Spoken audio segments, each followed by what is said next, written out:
तभी एक संत ने पीछे से आवाज लगाई, घूम करके देखा तो एक संत खड़े हुए थे। उन संत ने देख करके कहा कि अपने प्राण त्यागना चाहते हो, आत्मदाह करना चाहते हो? क्योंकि आत्महत्या करना के जीवन में जब कठिनाइयां आती हैं कि हम कितनी बार सोचते हैं।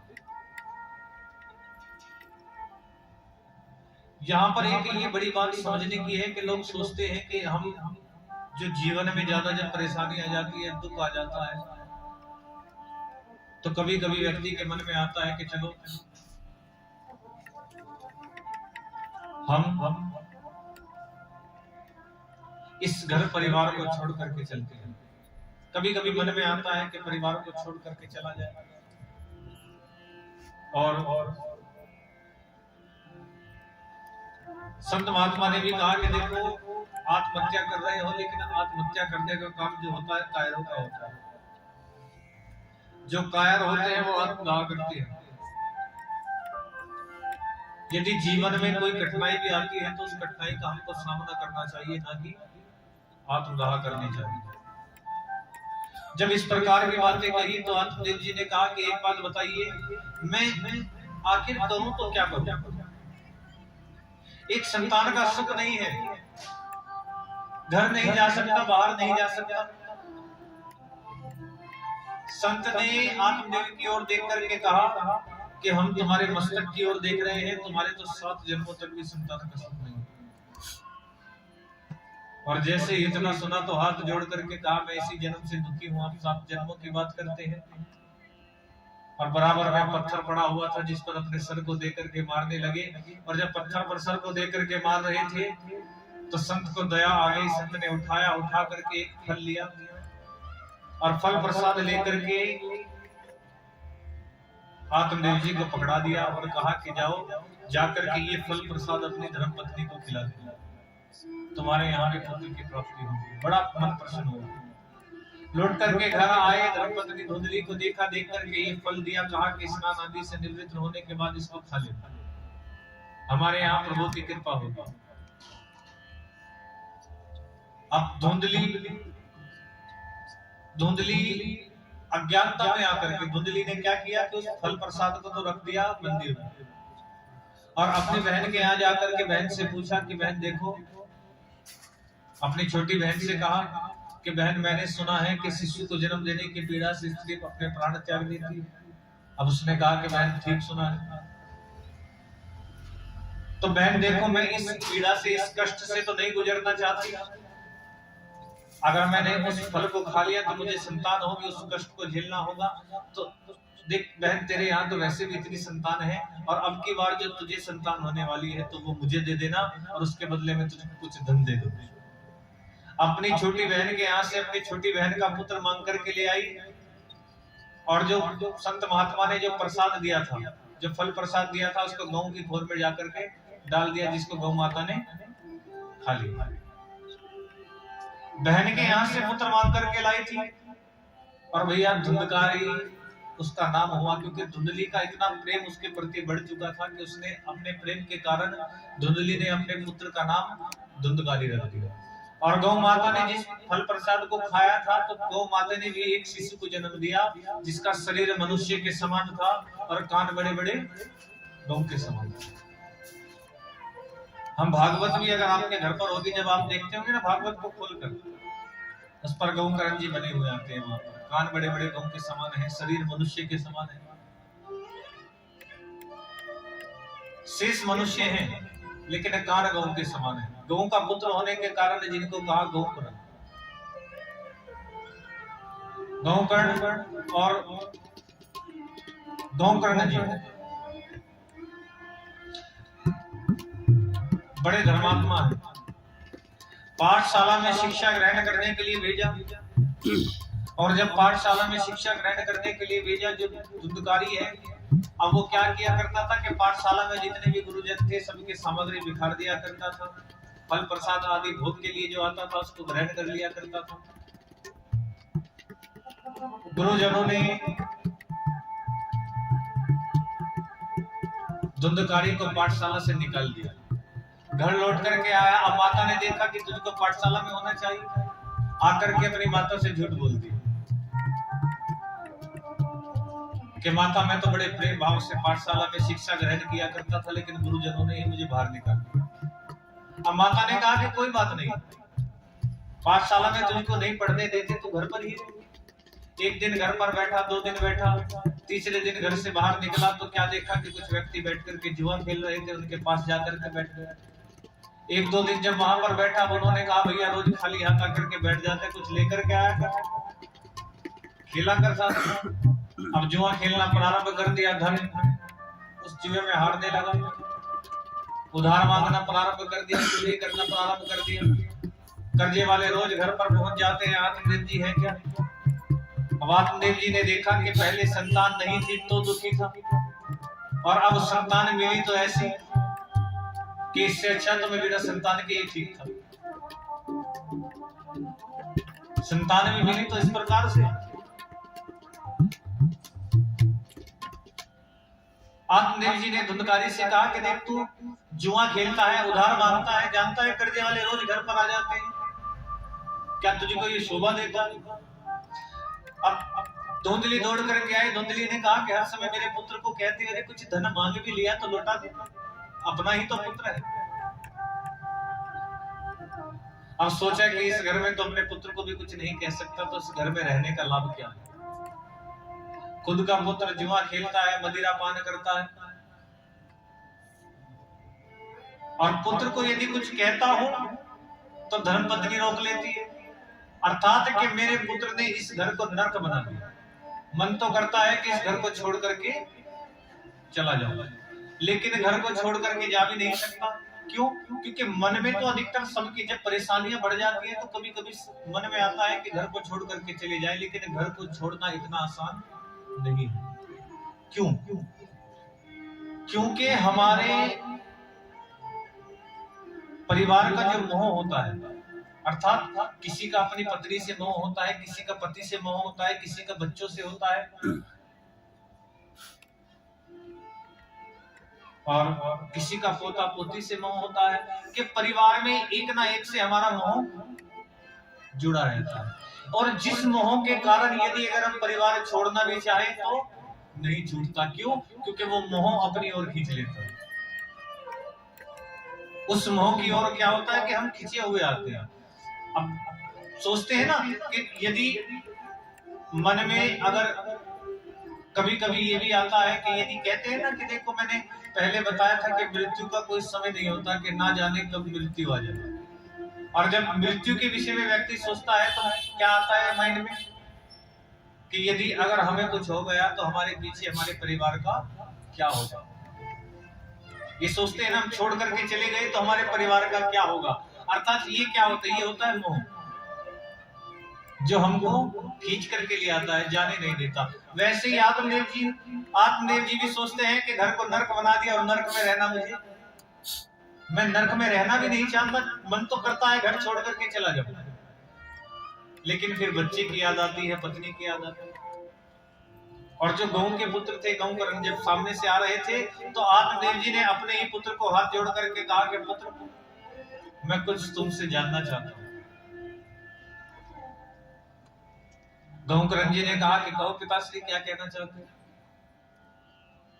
कि मेरा मन ये है कि देखो मैं इस घर में रहता हूं तो मेरे पुत्र धुंधकारी ने इस घर को नरक बना दिया, मेरा रहने का मन नहीं है, लेकिन जब छोड़ करके जाना चाहता हूं तो ये मोह अपनी ओर खींच लेता है। सोचता हूं कि मेरी पत्नी है, मेरा बच्चा है, मेरे जाने के बाद क्या होगा। गौकरण जी ने कहा कि पिताश्री एक बात बताइए, आप क्या मानते हो कि आप क्या हो? आप आंखें हो, लेकिन क्या होता है कि आंखें तो अंधी हो जाती हैं। तुम कहते हो कि तुम कान हो, लेकिन कान तो बहरे हो जाते हैं। तुम कहते हो कि तुम शरीर हो, लेकिन भैया आत्मा निकलने के बाद शरीर का क्या होता है? ये जल करके राख हो जाता है। आंख तुम नहीं हो, कान तुम नहीं हो, ये शरीर भी तुम नहीं हो। जब तुम्हारा ये शरीर भी तुम्हारा नहीं है तो फिर मोह किस बात का करते हो? जब ये शरीर तुम्हारा नहीं है तो ये परिवार तुम्हारा कहां से हुआ? और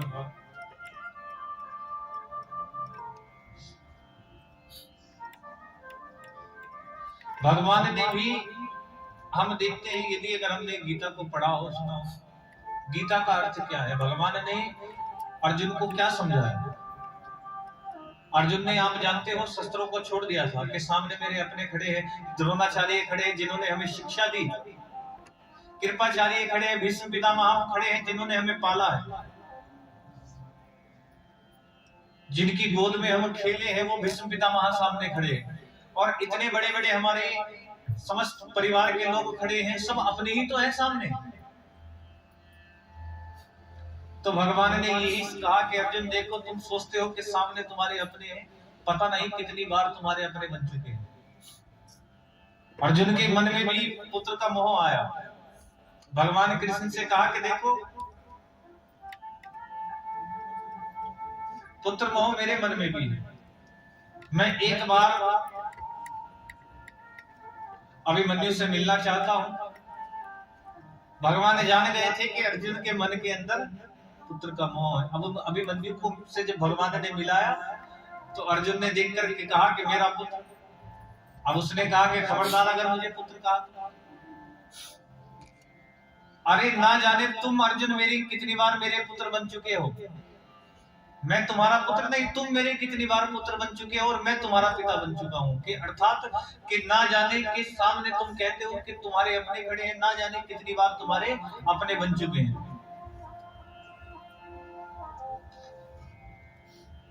और हमें शिक्षा भी यही मिलती है वहां से कि अगर हमें धर्म के लिए अपने के भी विरुद्ध जाना पड़े तो उसके लिए पीछे नहीं हटना चाहिए। भगवान कहते हैं कि अगर अच्छी बात के लिए, धर्म के लिए, यदि अगर अपने व्यक्ति के, अपने परिवार के विरुद्ध भी जाना पड़े तो उसमें भी पीछे नहीं हटना चाहिए। और तुम पिताश्री सोचते हो कि तुम्हारा तो शरीर भी नहीं है तो ये परिवार तुम्हारा कहां से हो? सबसे सर्वप्रथम देखो, एक पुरुष का धर्म क्या क्या होता है। गौकरण जी ने कहा कि पिताश्री, यदि अगर पुरुष का धर्म जानना चाहते हो तो पुरुष का धर्म होता है अपने माता पिता की सेवा करे, ताकि उसके बच्चे भी देख करके उसको सीखे कि माता पिता की सेवा किस प्रकार की जाती है। अपने माता पिता की सेवा करे, उनके कहीं अनुसार विवाह करे, गृहस्थ जीवन अपनाए, विवाह करे, अपनी पत्नी को खुश रखे, अपने बच्चों को खुश रखे, उनको पढ़ाए लिखाए, अच्छी एजुकेशन दे, उनको अच्छे मकान बना करके दे। ये एक पुरुष का क्या हो गया? धर्म। लेकिन यही मेरा सब कुछ है, मैं इसके बिना जी नहीं सकता, तो ये क्या हो गया? ये धर्म नहीं। धर्म, अधर्म और परम धर्म, इन तीनों में बड़ा अंतर होता है। कि धर्म क्या है? धर्म की यदि अगर हम बात करें, यदि अगर हम जो अपने जीवन में जो कार्य करते हैं वो होता है धर्म।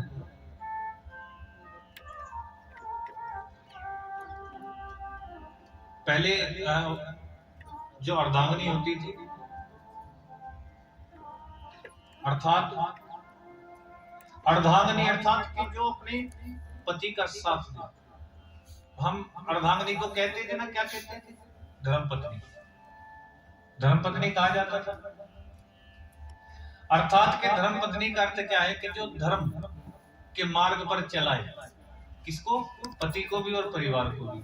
जो धर्म के मार्ग पर खुद चले और पति को भी चलाए, वो हो गई धर्मपत्नी। लेकिन धर्मपत्नी को हटा करके आजकल क्या हो गया? क्या बोलते हैं? अब धर्मपत्नी तो रही नहीं, अब तो भैया धर्मपत्नी की जगह क्या बोलते हैं पता है? बताओ फिर। हैं? वाइफ बोलते हैं ना। इसका अर्थ क्या हो गया भैया? धर्मपत्नी तो मान गई कि जो धर्म के मार्ग पर चले और चलाए वो धर्मपत्नी हो। लेकिन इस वाइफ का अर्थ क्या है? अब देखो, बदल गया ना। तो इसी प्रकार से यहाँ पर धर्म पत्नी है जो धर्म के मार्ग पर चलाती है पति को भी। अब कहते हैं, अच्छा एक बात बताइए, सबसे ज्यादा धर्म के कामों में कौन दिखता है? कौन दिखती है? मातृ शक्तियां दिखती है ना, माते बहने। क्यों? अर्थात कि जिसको धर्म के मार्ग पर चलना है और धर्म को समझना है। और यदि अगर हम देखें, सबसे ज्यादा धर्म का काम स्त्रियां करती है। क्यों? क्योंकि वो धर्म का मार्ग, यदि अगर धर्म यहाँ पर कथा सुन करके जा रही है, धर्म के विषय में समझ रही है, तो यही जो आप यहाँ सुन करके जा रहे हो, अपने पति को समझाना, अपने बच्चों को समझाना, ये एक स्त्री का कार्य होता है कि धर्म के मार्ग पर खुद चलना और दूसरों को चलाना। उसको कहा है धर्म पत्नी। अब कहा कि देखो कि ये मेरा सब कुछ है, इसके बिना मैं जी नहीं सकता। और इसी प्रकार से कि एक मोह, एक प्रेम जुड़ा होता है। क्योंकि परिवार, देखो जी, एक किसी का प्रेम होता है परिवार से। आपने यदि मीरा के विषय में सुना होगा, मीरा का प्रेम किससे जुड़ा? भगवान से। एक चीज समझने की है, हम सोचते, हमारे मन में जो विचार चलते हैं, विचार किस प्रकार से चलते हैं? हम कभी कभी क्या होते हैं कि अपने मन को दोषी ठहरा देते हैं। आप सोचिए कि आप यदि अगर किसी गलत चीज को देखते हो तो आपके मन में विचार क्या चलेंगे? जो आप देखोगे वही विचार आपके दिमाग में घूमते रहेंगे। अर्थात कि भगवान की कथा सुनोगे तो अच्छे विचार मन में आएंगे, और किसी प्रकार की किसी बुरी चीज को आप देखते हो तो बुरे विचार आपके मन में घूमते हैं। अर्थात कि जो हम देखते हैं वही हमारे हृदय के अंदर चलता है। भगवान से प्रेम, किसी का भगवान से जुड़ता है, किसी का स्त्री से जुड़ता है, किसी का अपने परिवार से जुड़ता है, किसी का बच्चों से जुड़ता है। अर्थात कि ये प्रेम तो एक अलग हो गया, लेकिन जिस प्रकार का प्रेम होता है कि एक प्रेम जो होता है वो भगवान से भी जुड़ता है। क्योंकि हम यदि अगर भागवत को भी देखें तो भगवान छोड़ करके समस्त ब्रिजवासियों को, गोपियों को गए थे और कहा था कि मैं परसों लौट करके आ जाऊंगा, लेकिन रोज यमुना के किनारे जाकर के बैठ जाती थी। सुबह से शाम हो जाती थी और शाम को घर पर लौट करके सोचती थी कि कह कर गया था मैं आऊंगा परसों, और बैठे बैठे यमुना पर बीत गए बरसों। परसों की कह करके गए थे और बरसों बिता दिए। तो इस प्रकार का एक प्रेम होता है कि किसी के प्रति यदि एक प्रेम परिवार से हम करते हैं, उसी प्रकार से वही अगर प्रेम हम भगवान से करें तो जिस प्रकार का हम बंधन भगवान से जोड़ना चाहते हैं उसी प्रकार का बंधन जुड़ता है। क्योंकि सदैव हम देखेंगे जो प्रेम की धारा होती है वो सदैव उल्टी बहती है, उल्टी दिशा की ओर बहती है। और यहाँ पर तो बड़ा सुंदर भाव कहते हैं, बोलिए बांके बिहारी लाल की। कौन